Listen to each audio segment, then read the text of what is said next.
অবসর সময়টা এখানে একটু কাটানোর জন্য আমার মনে হয় এর চেয়ে ভালো স্পেস হবিগঞ্জের শহরতলিতে আর হতে পারে না বলেই আমার মনে হয়। রাতের বেলা সেই আলোকসজ্জাটি আমার মনে হয় যে প্রত্যেক আর দর্শনার্থীর মন কাড়বে। এক সময়ের গ্রাম বাংলার প্রধান বাহন ছিল গরুর গাড়ি, যেটা হয়তোবা অনেকেই দেখেছেন। একটা পরিবেশ দেখে দেখে এখান থেকে ইচ্ছা করলে এই রেস্টুরেন্টে আপনি মজাদার প্রত্যেক খাবার খেতে পারবেন।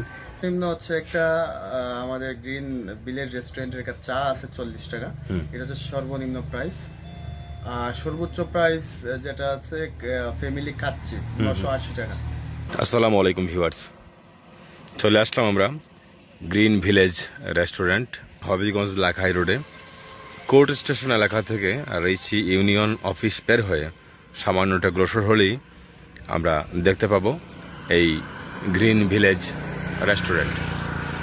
নতুন উদ্বোধন লগ্নের আগে আমরা ভাবলাম একটু দেখে আসি এই গ্রিন ভিলেজ রেস্টুরেন্টের ভিতরে আসলে কি রাখা হয়েছে। মনোমুগ্ধকর একটা পরিবেশ, ঢুকতেই সম্মুখভাগে একটা পরিবেশ রাখা হয়েছে। আসলেই সুন্দর এবং নান্দনিক একটা পরিবেশ রাখা হয়েছে।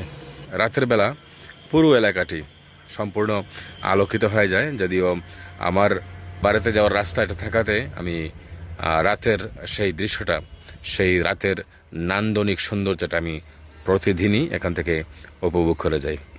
আপনারাও আসবেন গ্রিন ভিলেজ রেস্টুরেন্টটা যখন উদ্বোধন হবে, উদ্বোধনের পরপরই আপনারা আসবেন এখানে। অবসর সময়টা এখানে একটু কাটানোর জন্য আমার মনে হয় এর চেয়ে ভালো স্পেস হবিগঞ্জের শহরতলিতে আর হতে পারে না বলেই আমার মনে হয়। আমরা এখন আপনাদেরকে নিয়ে যাচ্ছি গ্রিন ভিলেজ রেস্টুরেন্টের একেবারে ভিতর দিকে।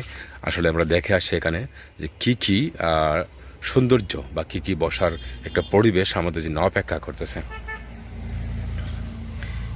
এই হলো আপনার ভিতরের ভিউটা। এখানে আপনার ছনের ছাউনি, সেই ছনের ছাউনি দিয়ে কয়েকটা ঘর তৈরি করা হয়েছে এবং এখানে প্রত্যেকটি ঘরের ভিতরেই আমরা দেখতে পাচ্ছি যে এখানে চেয়ার রাখা হয়েছে, টেবিল রাখা হয়েছে। যারা একান্ত সময়ে একটু ঘুরতে আগ্রহী, কোনো জায়গায় বসতে আগ্রহী এবং প্রাকৃতিক একটা পরিবেশ দেখে দেখে এখান থেকে ইচ্ছা করলে এই রেস্টুরেন্টে আপনি মজাদার প্রত্যেক খাবার খেতে পারবেন। এখানে খাবারের কি তালিকা আছে আমরা এখনো জানি না। যাই হোক, চেষ্টা করবো আমরা কথা বলার, এখানের যে কর্ণধার যারা আছেন বা যারা সার্ভিসে আছেন তাদের সাথে কথা বলার। তবে সবচেয়ে ভালো লাগে আমার এই জিনিসটাই যে লাখাই রোড, হবিগঞ্জ লাখাই রোডের পাশে এই গ্রিন ভিলেজ রেস্টুরেন্টটি থাকাতে এখানে গাড়ি যানবাহনের যাতায়াতের যে একটা মনোমুগ্ধকর একটা দৃশ্য এখানে বসে দেখা যায়, যেটা হয়তোবা এখানকার কৃষক ছাড়া আর কেউই দেখতে পান না বলেই আমি মনে করি। কৃষি জমির মধ্যে এরকম একটা গ্রিন ভিলেজ রেস্টুরেন্ট, সবুজ গ্রাম একটা রেস্টুরেন্ট আসলে কর্তৃপক্ষরা যেভাবে তৈরি করেছেন আমার মনে হয় যে আসলেই একটি মনোমুগ্ধকর পরিবেশের মধ্য দিয়েই ওনারা তৈরি করতে সক্ষম হয়েছেন এবং রাতের বেলা সেই আলোকসজ্জাটি আমার মনে হয় যে প্রত্যেক আর দর্শনার্থীর মন কাড়বে। এক সময়ের গ্রাম বাংলার প্রধান বাহন ছিল গরুর গাড়ি, যেটা হয়তোবা অনেকেই দেখেছেন। বয়স্ক মানুষ যারা আছেন তারা দেখেছেন, বা ভাটি অঞ্চলের যারা আছে তারা হয়তোবা দেখেন। আমাদের এলাকাতে আমরা তেমনটা দেখতে পাই না।